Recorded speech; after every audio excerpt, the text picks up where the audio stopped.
It's no secret that kids are more tied into social media than ever before, but how do you make sure they don't share too much or worse, put themselves in danger? Well, technology expert Tracy Repchuk is here with some help for parents out there. Good morning to you.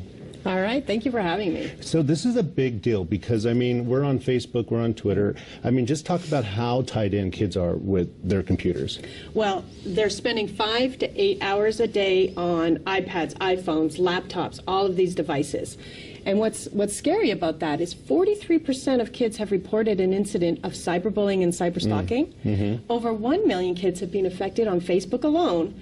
And the big part is only 7% of parents are concerned or aware. And that says the technology gap is growing. Yeah, and I guess the big key here is how do you know if your kid has experienced any problems online?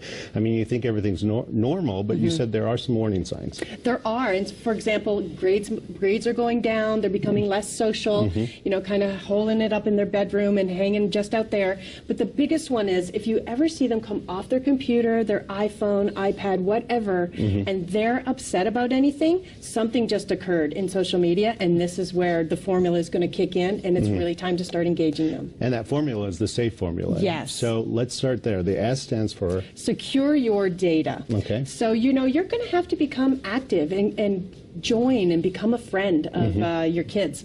And they may not like it. They won't like it. Right. But Yes. you have to do it. You know what? It's a privilege to have your phone, and it's a privilege to be on social media and the internet. And so it's important that you are guarding them up there a little bit.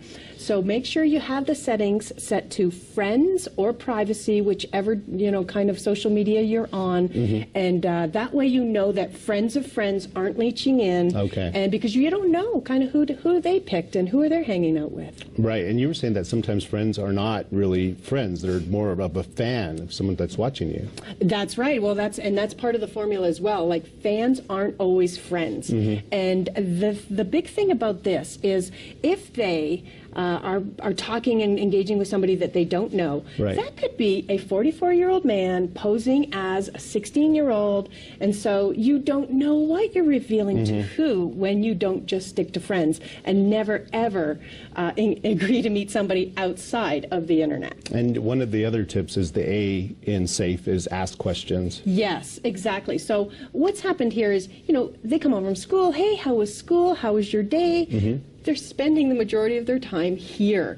So it's time to say, you know, what's going on. And this is where it's important to scan just a couple minutes every day. Take a look. If something alarms you, there's a post up there you're not quite agreeing with, ask your child, do they know this person? Is, you know, and get them off their account. If And you that don't again, like it, that again goes to the fans and friends, the F in it. So let's go to the E, educate them on the issues. This is the biggie. Now, we teach our kids to cross the road, stranger danger, drop and roll, but we're not teaching them anything about social media. And the reason is they're at the forefront, and they've gone rogue. It's like a Wild West up there.